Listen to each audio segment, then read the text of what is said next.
The world we all know, which may or may not be the best world possible, once again springtime had come. But all the magic of spring was not enough to conceal the misery of Manor Farm.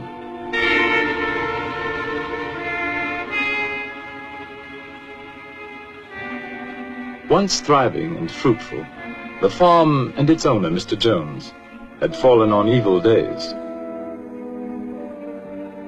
Beset by problems of his own making, Mr. Jones had turned to drink. And for his misery, he had found poor company.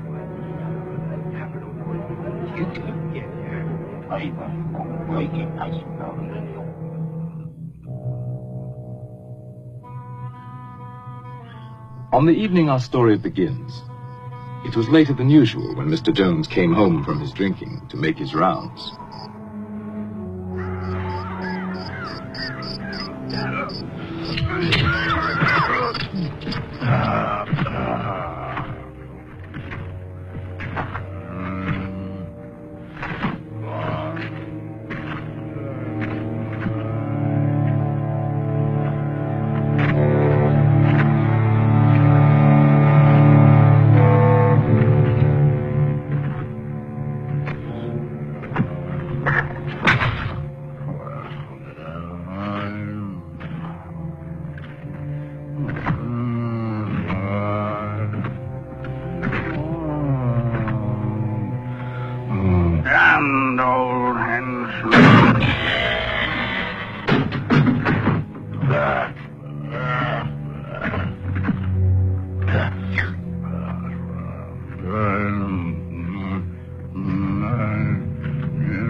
Good for nothing beasts.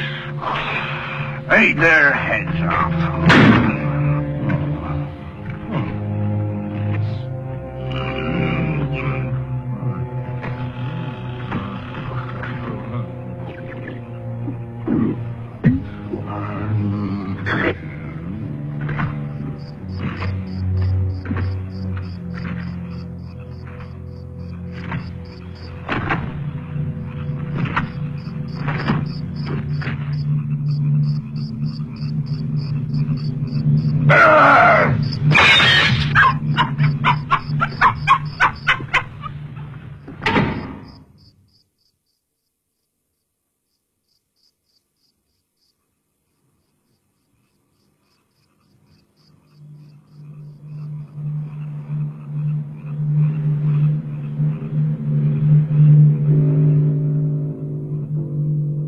On this night, all the animals had agreed that as soon as Mr. Jones was in bed, they would gather in the main barn for a secret meeting called by Old Major, the prize boar hog, who because of his years was regarded as by far the wisest of the animals.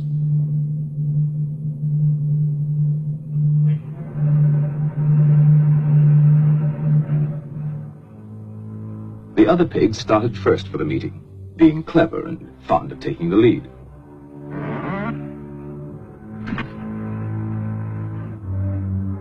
They were followed by Boxer, largest and strongest of the horses, and his devoted friend, Benjamin, the donkey. All the other animals, great and small, were anxious to get there, for such a meeting had never been held before.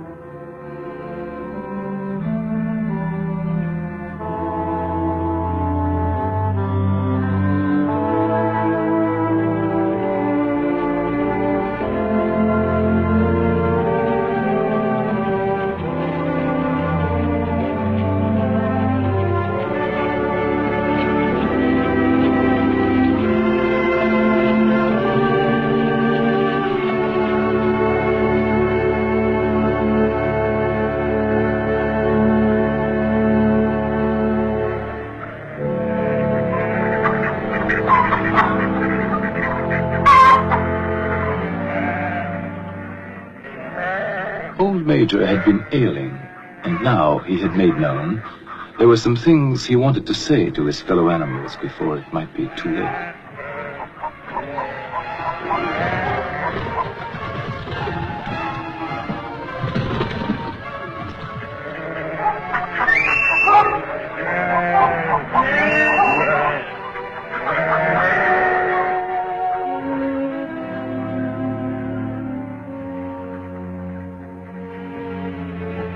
It took a while for all to find their seats. The pigs had taken up the best positions immediately in front of the platform. Among them, Snowball, determined to get a good view. And Napoleon, equally determined, and even less polite.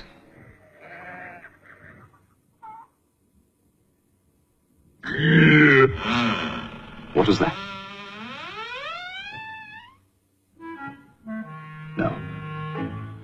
No, it wasn't Mr. Jones.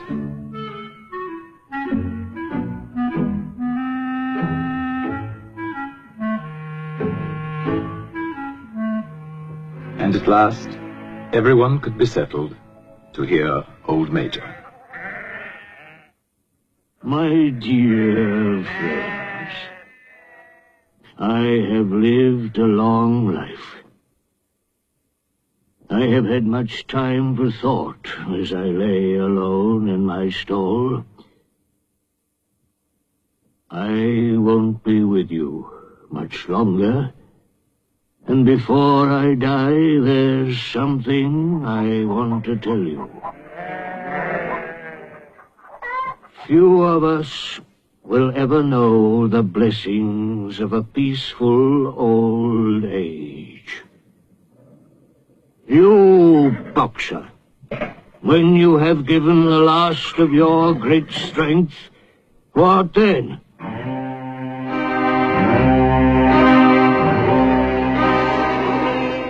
Whatever we produce is taken from us, stolen from us, and sold. Our children are born to cold and hunger.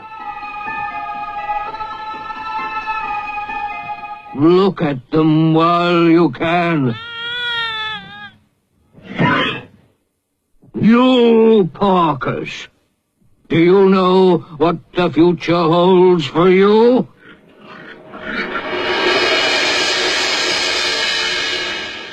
Do we deserve such a fate?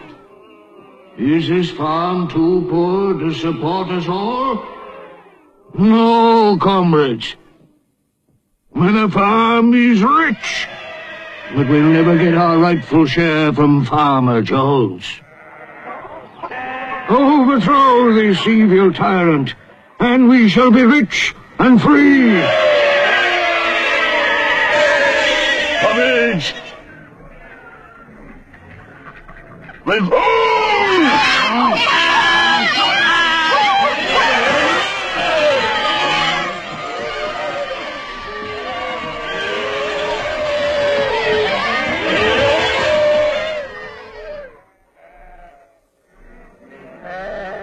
But remember, when you have got rid of Jones, don't adopt his vices.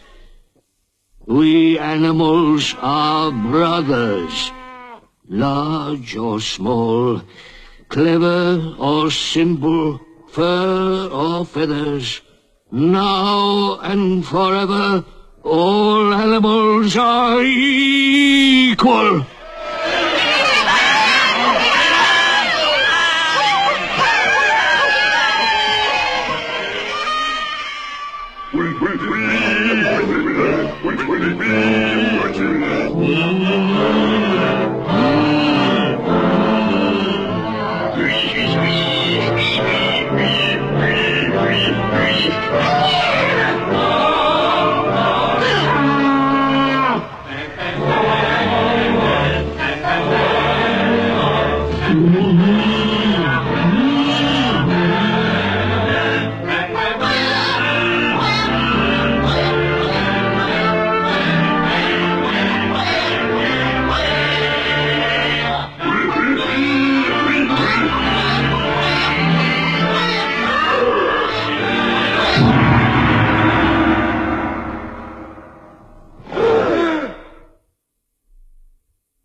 The very next morning, sooner perhaps than old Major would have predicted, the animals found their situation quite unbearable.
And so, almost before they realized it, the animals had fought and won.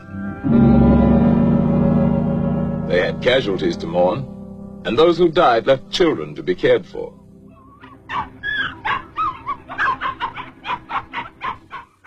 But Manor Farm was theirs, and they lost no time in destroying everything that reminded them of hateful Mr. Jones.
When it came to Mr. Jones's house, the animals hesitated.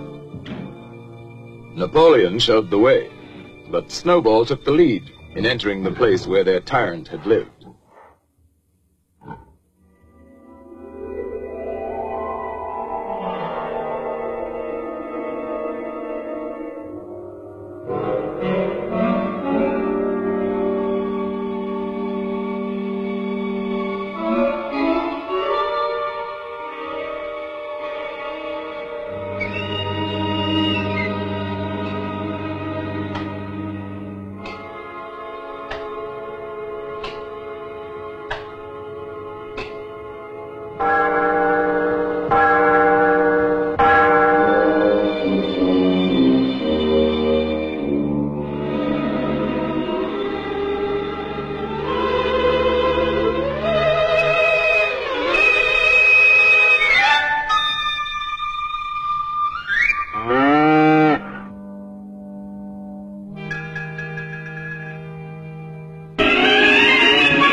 The animals were all agreed that Jones's house was no place for them. All, that is, except Napoleon.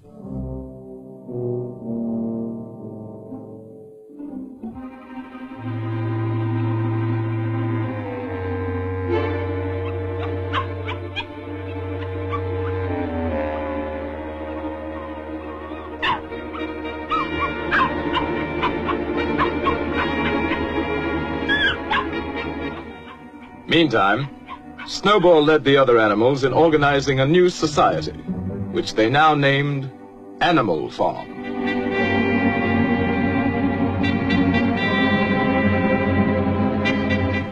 So that all might see and agree, the laws of Animal Farm were inscribed in a prominent place, to be remembered and obeyed forever.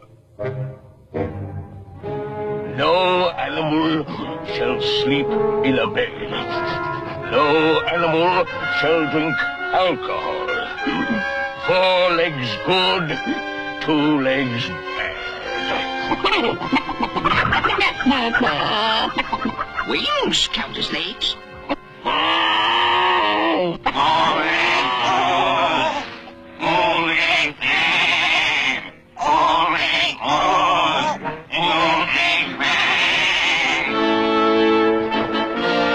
No animal shall kill another animal.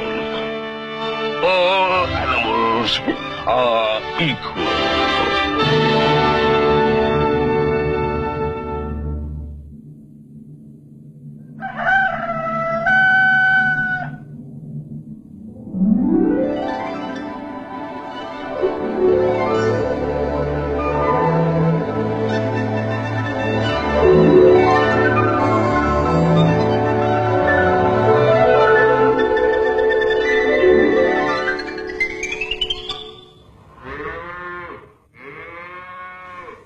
Tending farm by themselves posed problems for the animals, but the pigs could think of a way around every difficulty.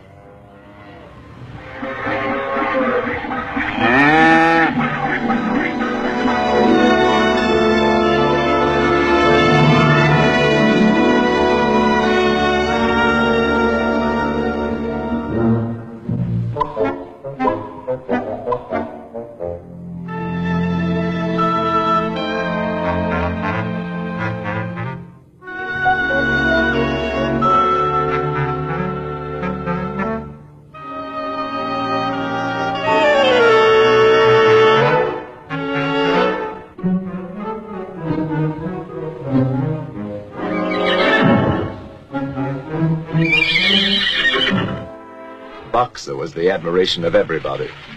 He had been a hard worker in Jones's time, but now he seemed more like 3 horses in one.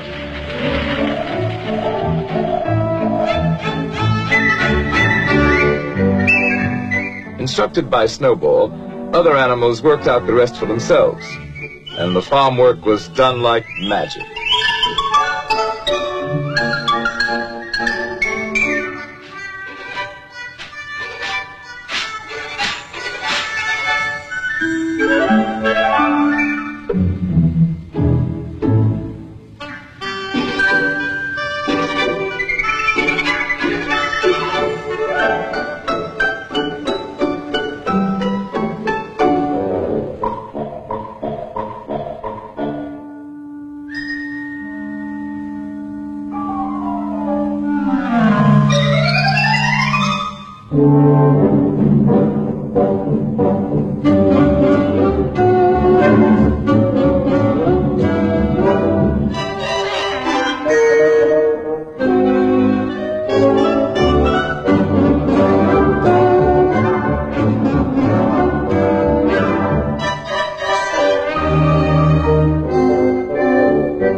The success of their efforts delighted everyone, including sly Napoleon and his constant companion, Fat Pink Squealer.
That summer, the animals, without any help or any interference, made a going proposition of Animal Farm.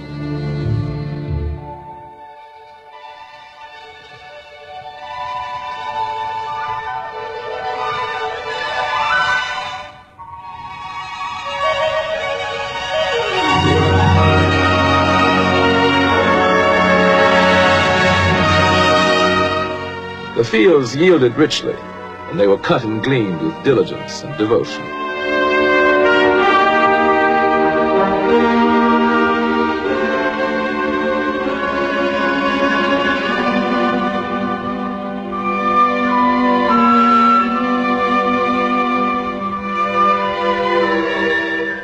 With the harvest safely home, the animals had time to think of the future.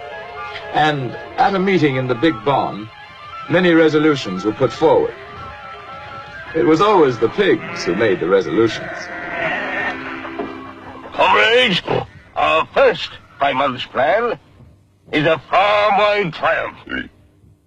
And the time has come to spread the glorious news, so that our downtrodden comrades on other farms will break their chains and join the animal revolution.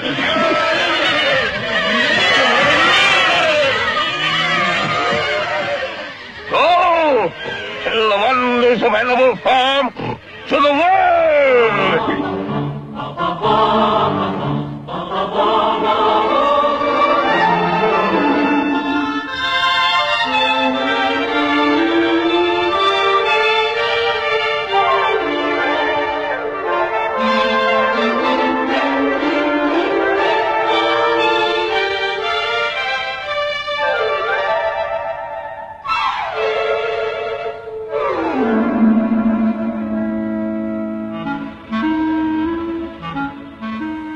Some animals, content with their lot, were unimpressed by tales of peace and plenty.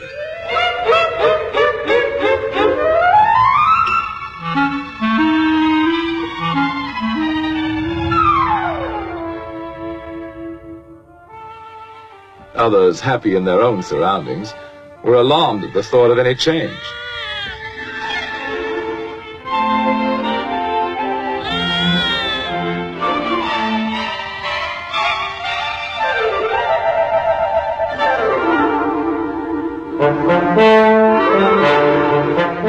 But wherever they were having a bad time, animals listened with interest.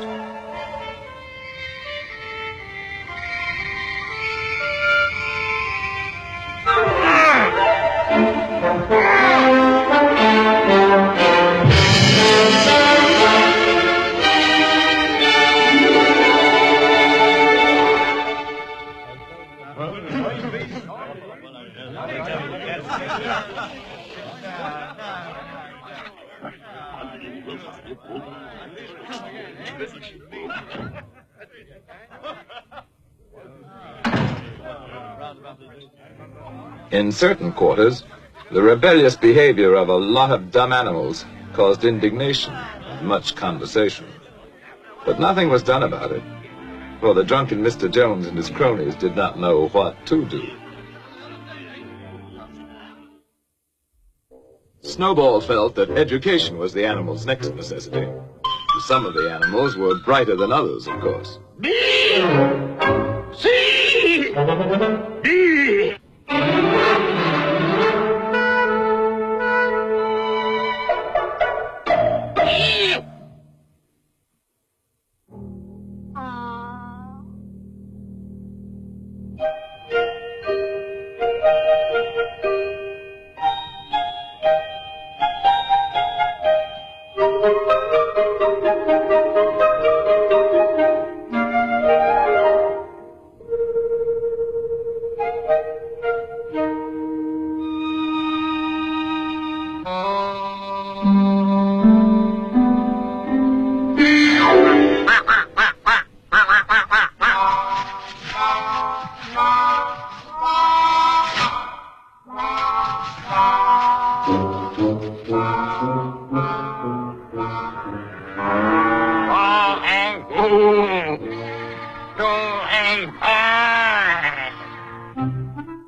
Snowball set himself to solve the problem of power on the farm.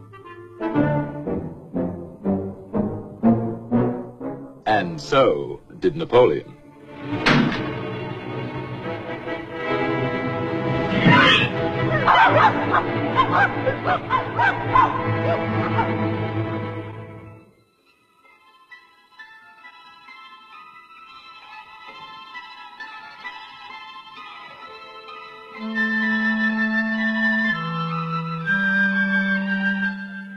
In January, there came bitterly hard weather. Inexperienced management brought shortages to Animal Farm. But Snowball continued his thinking for the future. And in such thoughts, he was not alone.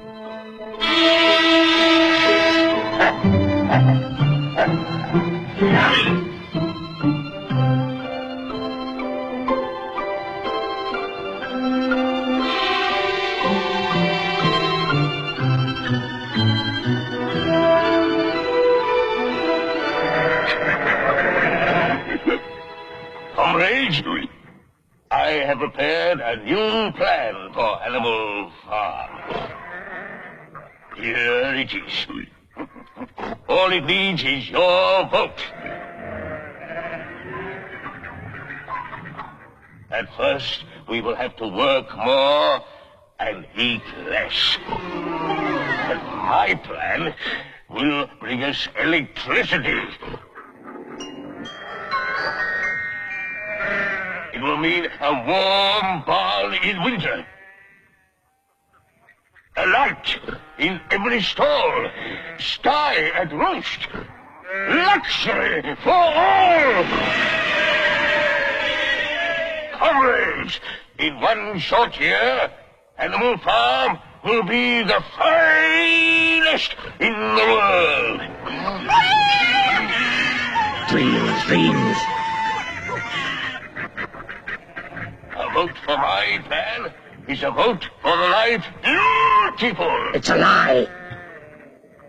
I'll promise you a 4-day week. Bosh. Perhaps a 3-day week. Nonsense.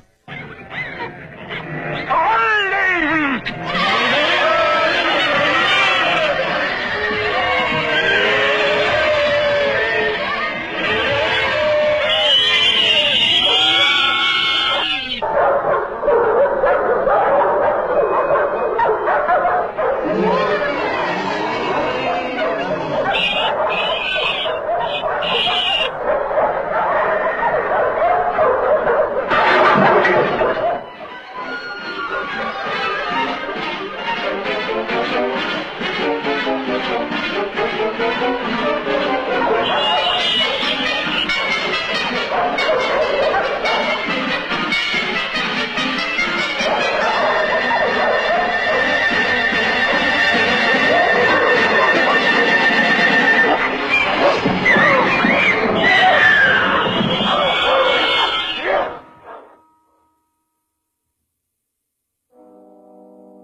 With Snowball disposed of, Napoleon stepped up confidently to take charge of Animal Farm, and Fat Pink Squealer became his obedient follower and assistant.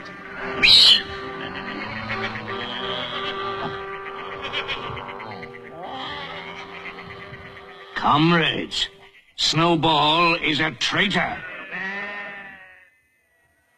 What was he really planning? To bring back Jones. Now, let's have no more of these useless meetings. Eh? From now on, I'll protect your interests. And I'll make your decisions.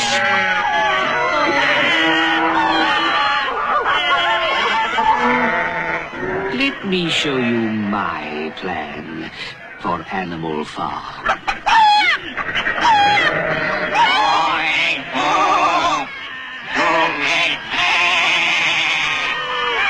Hooray! To Napoleon! And so the windmill was started after all.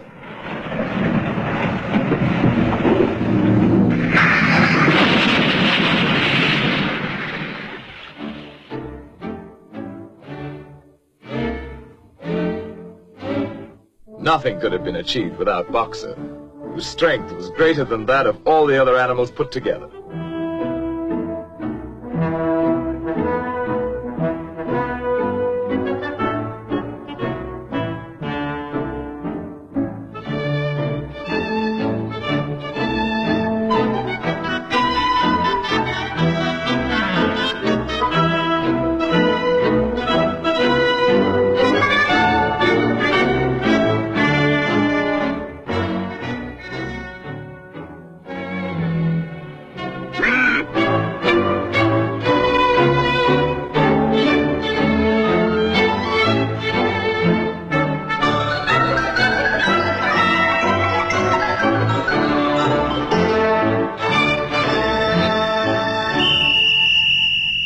Superintended by the pigs, all the animals worked long shifts which lasted from dawn till dusk.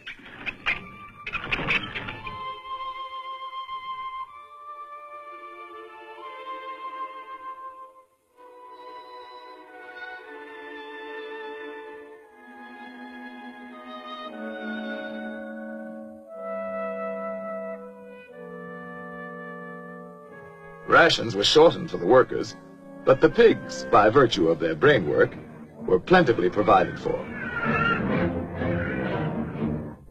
But the greatest inspiration came from Boxer, who, with his friend Benjamin, worked early and late, in season and out.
One evening, after working long and late, as usual, Boxer and Benjamin made a curious discovery.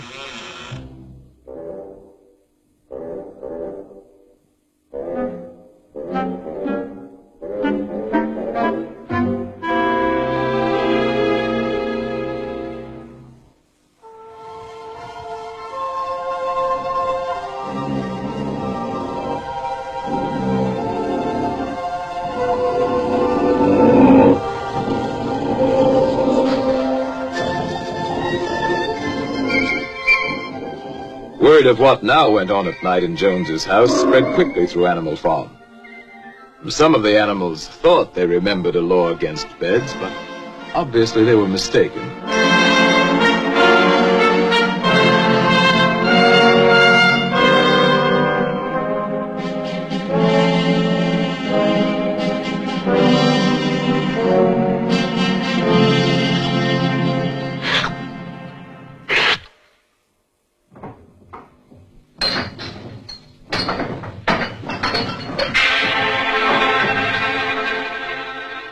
And now, other changes in the laws of Animal Farm were in store.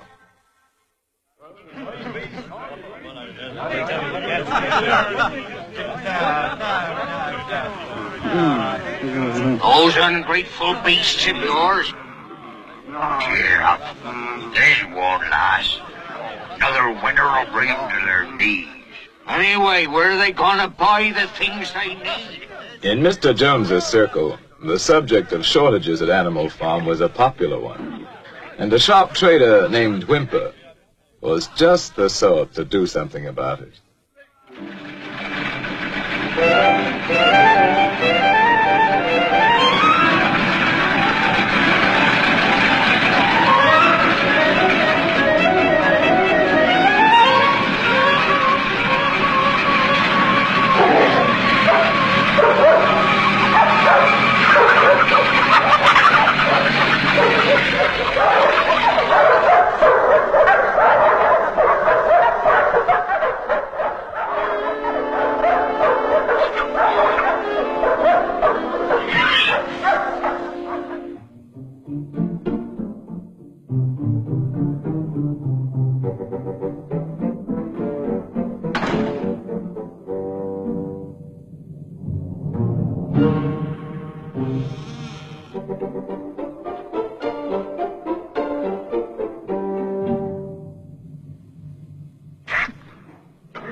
Comrades, our leader, as wise as he's beloved, has decided to trade with the outside world. Not for gain, of course. That would be unworthy of our noble principles. You, hens, are to have the honor of making the first contribution. All your eggs. I know how proud you are of this privilege.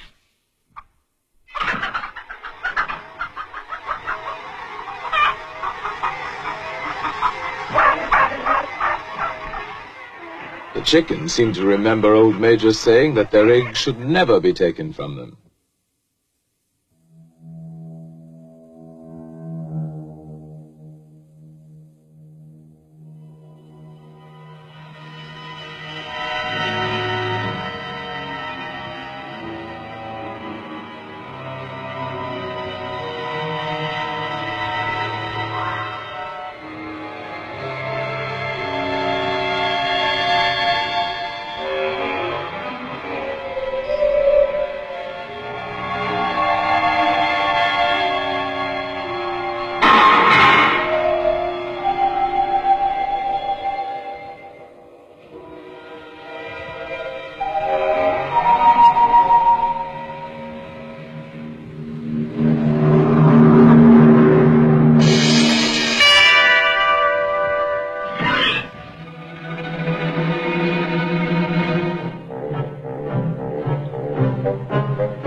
The innocent suffered with the guilty, and the chickens' uprising was short-lived.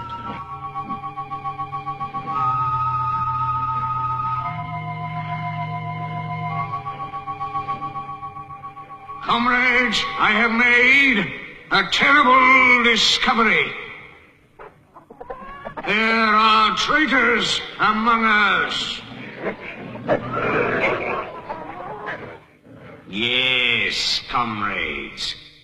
In league with Jones and Snowball. To destroy Animal Farm.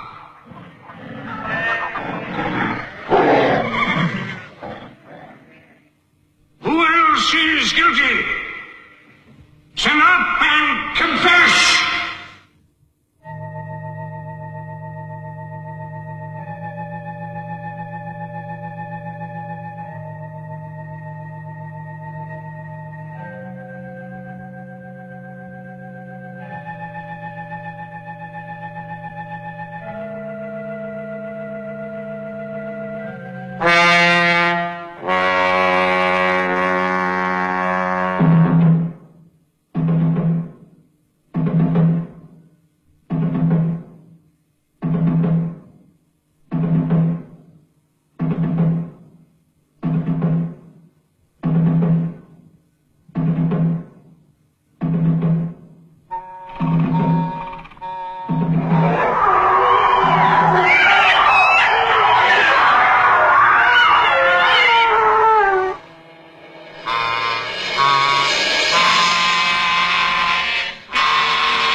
Complete.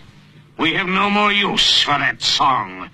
Singing it is now forbidden, under penalty of death.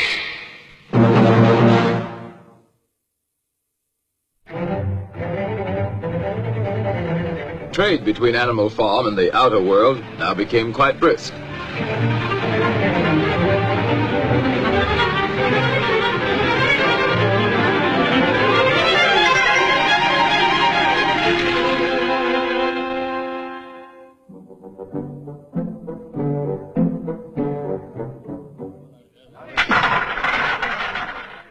As might be expected, Mr. Whymper's profits inspired others to seek their share, or at least give vent to their jealousy. Animal Farm seems to be making money. For Whymper.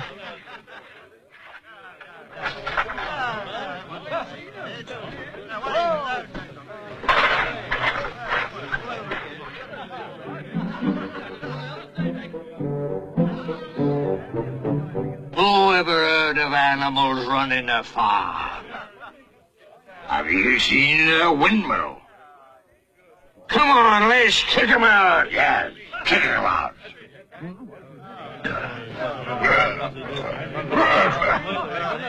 The original owner was not invited to join this movement. His neighbors let him know his day was done.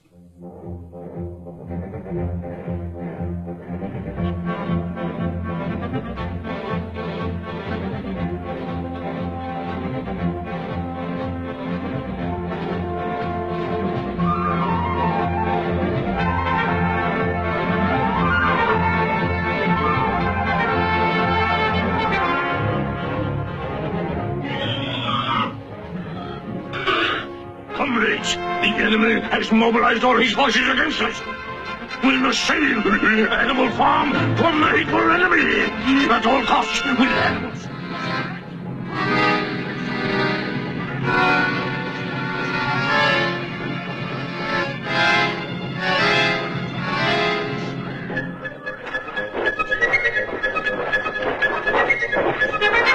Now is the time to fight, to die for Animal Farm. Let us show them all. Animal Farm is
Now began the heartbreaking job of rebuilding. And as before, Boxer and Benjamin worked hardest of all. By now, supervision of the work by pigs was hardly necessary, so they had time for less laborious pursuits.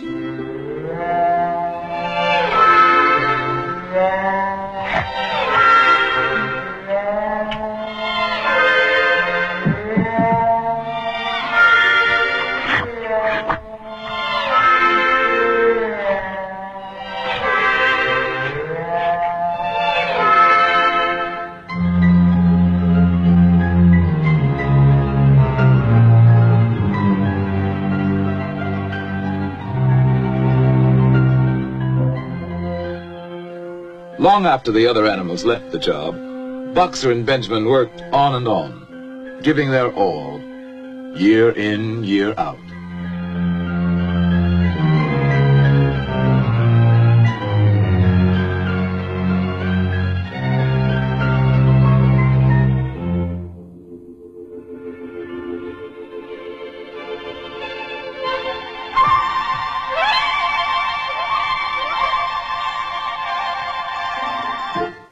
A new generation of pigs grew up, endowed with what were considered arts and graces very flattering to Animal Farm and its presiding genius.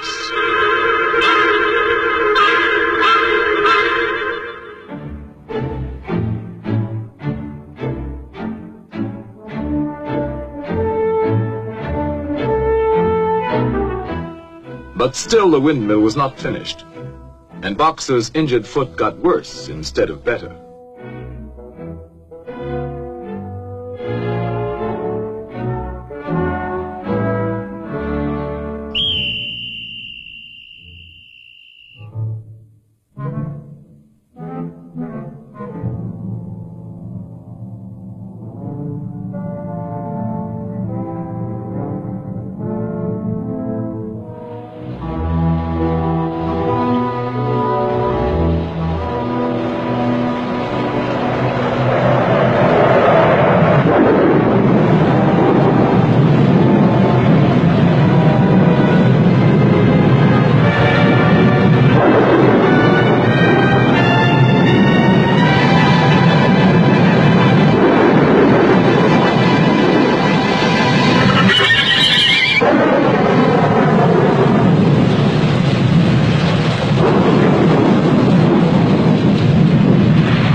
It looked as though Boxer were dead, but he wasn't.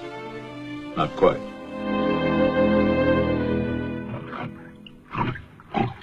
Boxer's hurt bad. He'll never work again. What do we do? While Napoleon and Squealer made plans for Boxer, Benjamin predicted he could look forward to a well-earned rest and retirement.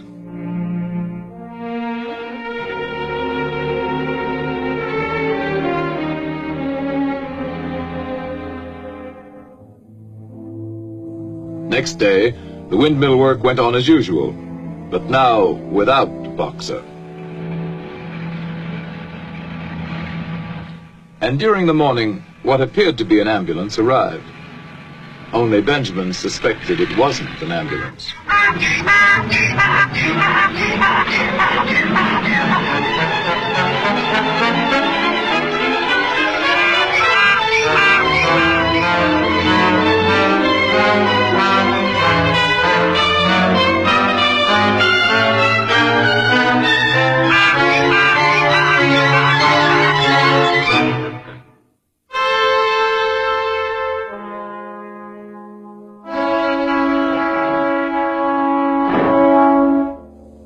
The other animals finally recognized the death wagon from Mr. Whymper's glue factory.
I was with him right to the end. His last words were, "Forward, comrades! Long live Napoleon!"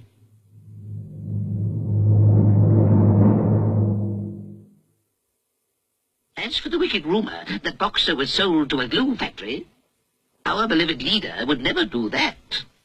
Long live Napoleon! Long live Napoleon!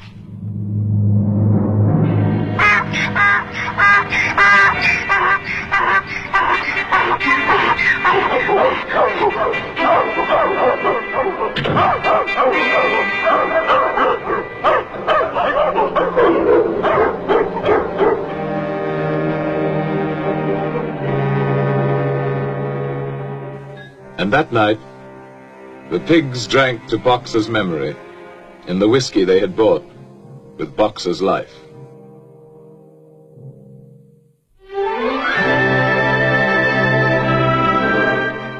Years passed. The seasons came and went. The short animal lives fled by. The completed windmill stood as a monument to its builder's faith and sacrifice. But the animal's revolution was only dimly remembered. Outwardly, Animal Farm appeared prosperous, but the animals themselves were no better off, with the exception of the pigs and their supreme leader, Napoleon.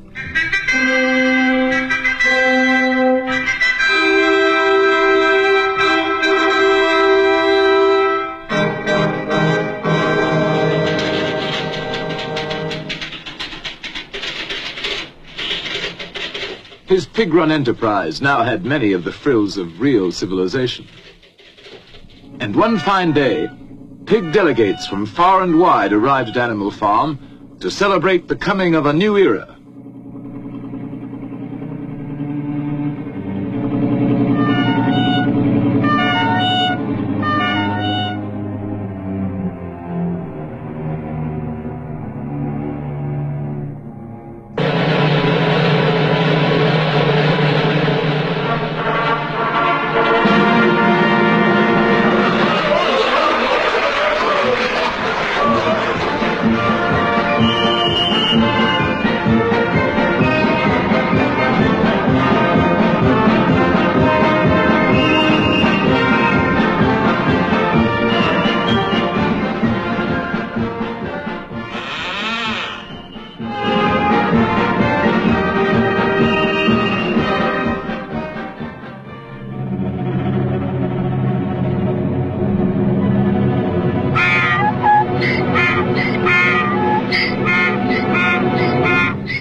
When reports of this great change reached them, other animals everywhere were incredulous. Dismayed and indignant, they headed toward Animal Farm from all directions, instinctively uniting once again in common cause.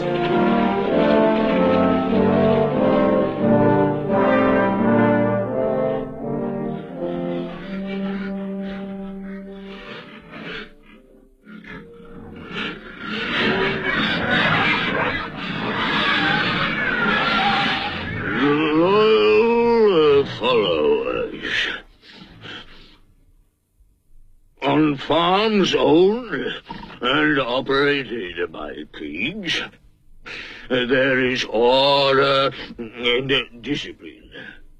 Our lower animals do more work and eat less than on other farms. This will encourage you to make your lower animals work even harder and eat even less.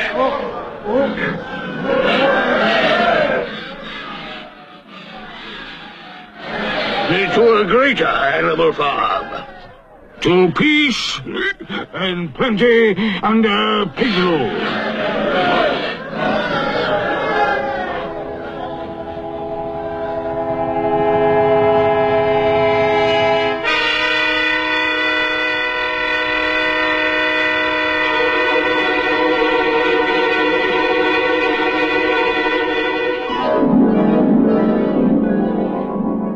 to the day when pigs own and operate farms everywhere.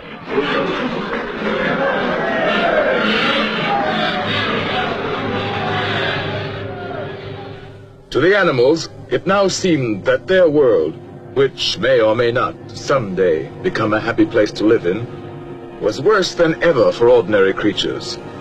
And another moment had come when they must do something about it.